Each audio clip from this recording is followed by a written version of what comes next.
What happened with Barstool? Dave bought some shit, sold some shit, got some shit Supposedly back, partnered. Dave bought it back for $1. They gave it back to him for $1, but it gave it back with stipulations.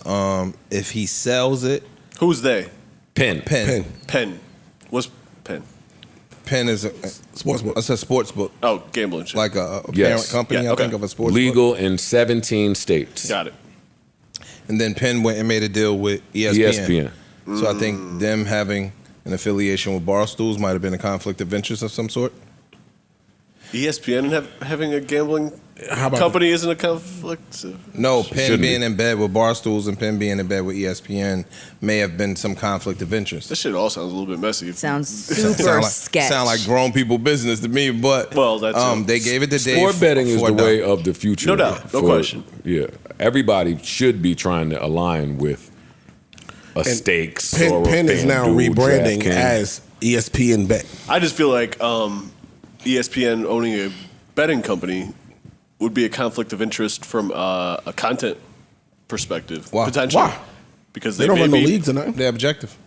Are they going to be objective if they have stakes in? They don't have stakes because you could bet for A or B. Right. So we objective. We just basically are transactional in allowing people to place their wagers. We don't have a side. You get what I'm saying? Like, so it's really a unbiased. They have a side in the You coverage. could that though. they Yeah, you provide. could. You could definitely have a side. You could report some shit that might sway the public in betting a certain way.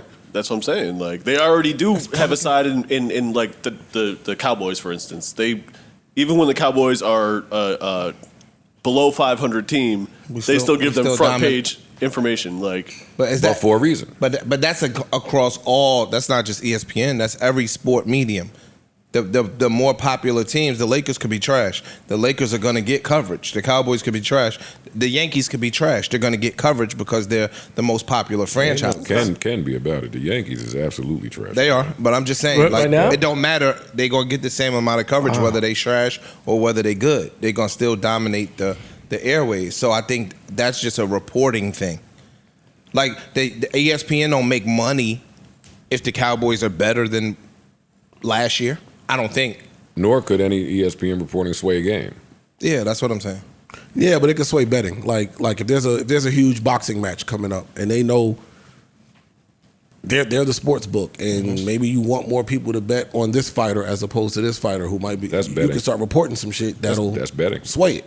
That's betting. But I'm saying if you own the sports book and own the news that reports on what the sports book is taking a bet on, I see what Parks is saying. seems like this could be a somewhere there could be conflict because now your personal agenda could come into play and you can sway that betting in your favor. I mean, the fight still got to take place. I understand what y'all are But saying. is there- It just sounds like more incentive for me to do the deal. You still can't control the outcome or really affect the outcome. If I report on sports, You know what I'm saying? I want a sports betting thing. I want to. What are y'all talking about? I'm not saying it's not smart business, but I'm saying from a moral standpoint, I guess. Oh, all right. That's where I'm out here. I clock out. Once we start getting into morals and what's right and Ethics and wrong, yeah, I'm out here. That's I go to Ish. But now Toss to our morals expert. Supposedly, they have stipulations in the contract where he can't sell. If he sells, they get a big 50%. chunk. And then there was some other things, but supposedly him picking it back up for $1 is amazing. So Yeah, shout to him. I'm gonna hit the round of Shout to applause. I don't know nothing about. They can't. Some of the stipulations were if he sells, they get 50%. You can't advertise With another any book. other sports books, and you can't start your own sports book. Yes, That's all So- seems reasonable. rational. Yeah, rational, reasonable. So it basically just kept you out of the betting world.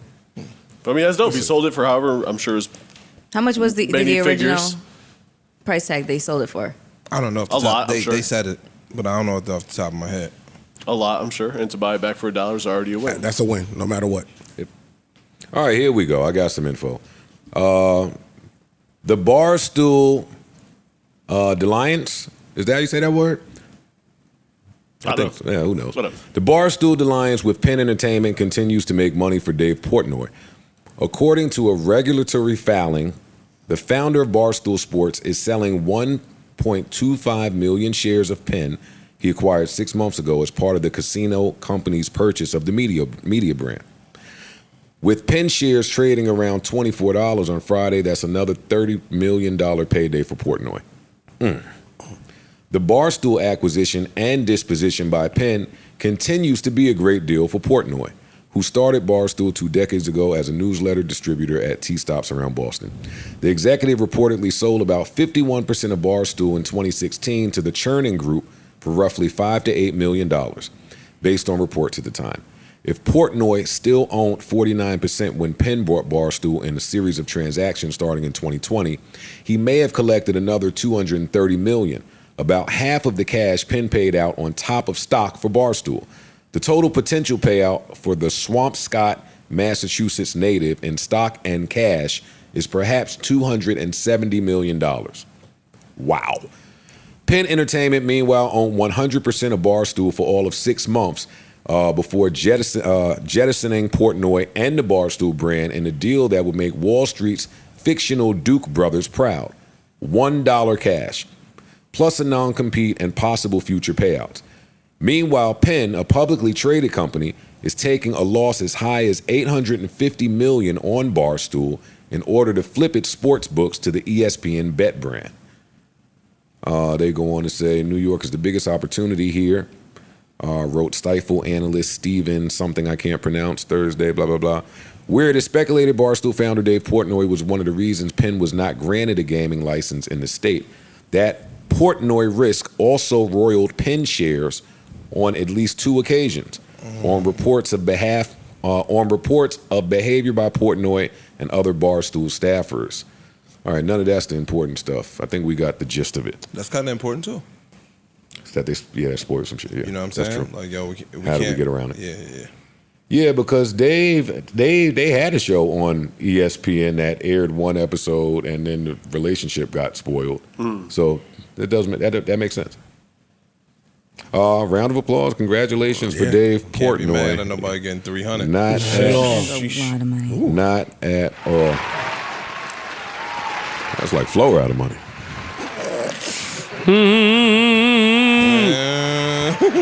Neutral button.